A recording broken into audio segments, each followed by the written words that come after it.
CBSE board exam में अच्छे number लाना हम सभी स्टूडेंट का सपना है, माँ बाप का नाम जो रोशन करना है।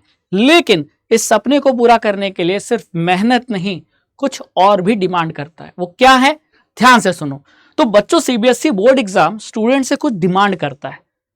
वो डिमांड हम नहीं समझ पाते, हम सिर्फ पढ़ते रहते हैं, लेकिन हम पढ़ सही डायरेक्शन में रहे हैं क्या, हमारी प्रिपरेशन सही डायरेक्शन में चल रही है, इसको हम एनालाइज नहीं करते। तो बच्चों, ये वीडियो आपके लिए है, क्योंकि ये वीडियो मार्केट में कोई नहीं बताएगा, मैं बता रहा हूं, ध्यान से सुनना।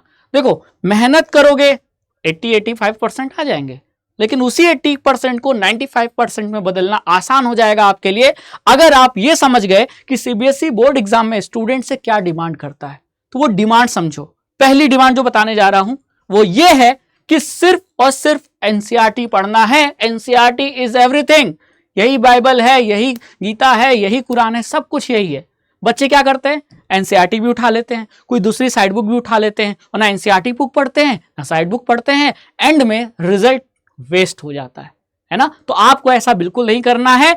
चुपचाप एनसीईआरटी उठाना है, एनसीईआरटी की हर एक लाइन, हर एक पेज को अच्छे से पढ़ना है, क्योंकि क्वेश्चन सिर्फ और सिर्फ एनसीईआरटी बुक से आएगा। डायग्राम बेस्ड क्वेश्चन सिर्फ एनसीईआरटी बुक से आएगा। असर्शन रीजन के क्वेश्चन इसी के लाइन से बनेंगे। केस बेस्ड के क्वेश्चन यहीं से बनेंगे। यानी पूरा सिलेबस आपका सिर्फ एनसीईआरटी बुक के अंदर है, तो आपको कोई दूसरी बुक पढ़ने की जरूरत नहीं है। हाँ, लेकिन अगर आप ये सोच रहे हो कि एक बार बुक पढ़ने से मुझे सब कुछ समझ में आ जाए, तो ऐसा नहीं होने वाला। आपको एनसीईआरटी की बुक कई बार पढ़नी होगी, 4 बार, 5 बार, 10 बार, लेकिन पढ़ो, हर एक लाइन को समझो, क्योंकि ये आपको कंसेप्ट, आपको क्वेश्चन सॉल्व करने में, आपके केस बेस्ड क्वेश्चन को सॉल्व करने में, डायग्राम बेस्ड क्वेश्चन को सॉल्व करने में मदद करेगा। अब सर, ये तो समझ में आ गया। पहली डिमांड सीबीएसई वाले चाहते हैं कि बच्चे सिर्फ एनसीईआरटी बुक पढ़े, इसी में से क्वेश्चन आएगा। लेकिन बुक में पढ़े क्या, दूसरी डिमांड मैं बताता हूं। एनसीईआरटी बुक में सबसे पहला काम करना है कि जो कंसेप्ट दिए गए हैं, जो भी टॉपिक उसमें लाइन जो मेंशन है, उस कंसेप्ट को अच्छे से पढ़ो, है ना। तो ये पहली डिमांड है। पहली डिमांड में मतलब सेकंड डिमांड में ये पहली चीज है कि एनसीईआरटी पढ़ना है तो क्या पढ़ना है, उसके कंसेप्ट पढ़ना है। एनसीईआरटी बुक के अंदर मेंशन हुए डायग्राम को अच्छे से पढ़ना है। कई बार डायग्राम बेस्ड क्वेश्चन आ जाता है, डायग्राम को लेबलिंग करने का आ जाता है ना। और अगर आपने डायग्राम नहीं देखा तो गए आपके नंबर। और तीसरी बहुत इंपॉर्टेंट चीज, एनसीईआरटी की एक्टिविटीज आपको पढ़नी है ना। ये बिल्कुल मिस मत करना।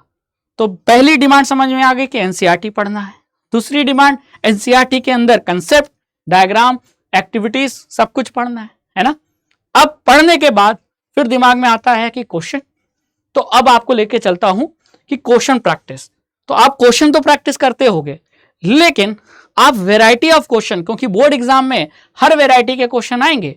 आपको ऑब्जेक्टिव क्वेश्चन आएगा, ऑब्जेक्टिव में भी असर्शन रीजन रहेगा, उसमें कुछ मल्टीपल चॉइस क्वेश्चन रहेंगे, सब्जेक्टिव रहेंगे 2 मार्क्स के, 3 मार्क्स के, 5 मार्क्स के, और फिर लास्ट सेक्शन में केस बेस्ड क्वेश्चन रहेगा। तो ये सभी वैरायटी ऑफ क्वेश्चन की आपकी प्रैक्टिस होनी चाहिए।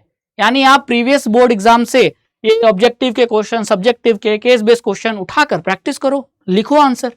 जब आपने चैप्टर पढ़ लिया है, मतलब आपने को पूरा कंसेप्ट क्लियर है, तो क्वेश्चन उठाओ और उसको लिखना चालू करो। हर वैरायटी के क्वेश्चन की प्रैक्टिस होनी चाहिए। इससे आपकी स्पीड भी बढ़ेगी, क्योंकि एग्जाम में अक्सर होता है बच्चों के क्वेश्चन छूट जाते हैं आते हुए भी। तो भाई 90%, 95% कैसे आएंगे, इस बात को समझो, है ना। ये फाइनल जो लड़ाई है ना, उसकी तैयारी है ये। तो इसके लिए आपको प्रिपेयर होके चलना पड़ेगा। जितने वैरायटी के क्वेश्चन बोर्ड एग्जाम में आते हैं, उन सभी वैरायटी के क्वेश्चन आपको प्रैक्टिस होनी चाहिए। तो आप प्रीवियस ईयर क्वेश्चन उठाओ, एनसीईआरटी एग्जाम्पलर उठाओ, एनसीईआरटी एक्सरसाइज उठाओ, है ना। और जो आपको कराया जाएगा वाईटी से वे, वो यूट्यूब पे वो क्वेश्चन प्रैक्टिस करो, लिखो अपने से, और उस आंसर को मैच कराओ बुक से कि हाँ मैंने सही लिखा है कि नहीं लिखा है, कोई कंसेप्ट तो मिसिंग नहीं है। तो ये बहुत जरूरी है, हर वैरायटी के क्वेश्चन की प्रैक्टिस होनी चाहिए। और तीसरी डिमांड जो सीबीएसई वाले करते हैं कि आपको जो आंसर शीट में बोर्ड एग्जाम में जो आंसर लिखना है, वो टू द पॉइंट लिखना बहुत जरूरी है। ये पॉइंट अक्सर बच्चे सोचते हैं कि इसकी कोई वैल्यू नहीं है, लेकिन ये बहुत वैल्यू करता है। मैं 2 बच्चों को बैठा दूं और दोनों बच्चों को सेम क्वेश्चन दे दूं, फिर भी जरूरी नहीं दोनों को सेम नंबर आ जाए। क्यों? क्योंकि एक बच्चे ने टू द पॉइंट आंसर लिखा, 2 में 2 नंबर मिल गए, लेकिन एक ने पूरा आंसर भर दिया लेकिन एग्जामिनर को उस पर सही आंसर नहीं मिला। तो ज्यादा लिखने से नंबर नहीं मिलता, एग्जैक्ट टू द पॉइंट लिखने से नंबर मिलता है। तो सीबीएसई यही 3 डिमांड करता है, एनसीईआरटी बुक पढ़ो, सभी वैरायटी के क्वेश्चन प्रैक्टिस करो और टू द पॉइंट आंसर लिखना सीखो। तो अगर आपने ये किया और अभी से बोर्ड एग्जाम तक किया तो आपको 95% आसानी से आ जाएंगे। आराम से कॉलर उठा के चलना, माँ बाप का नाम रोशन करना, सबको मिठाई बांटना, सब अच्छा होगा। तो ये वीडियो आपके लिए था। वीडियो में कोई डाउट है, कुछ कमेंट सेक्शन में अगर आप पूछना चाहते हैं पूछ सकते हैं, मैं उस पर भी वीडियो आपको बताऊंगा। Thank you so much.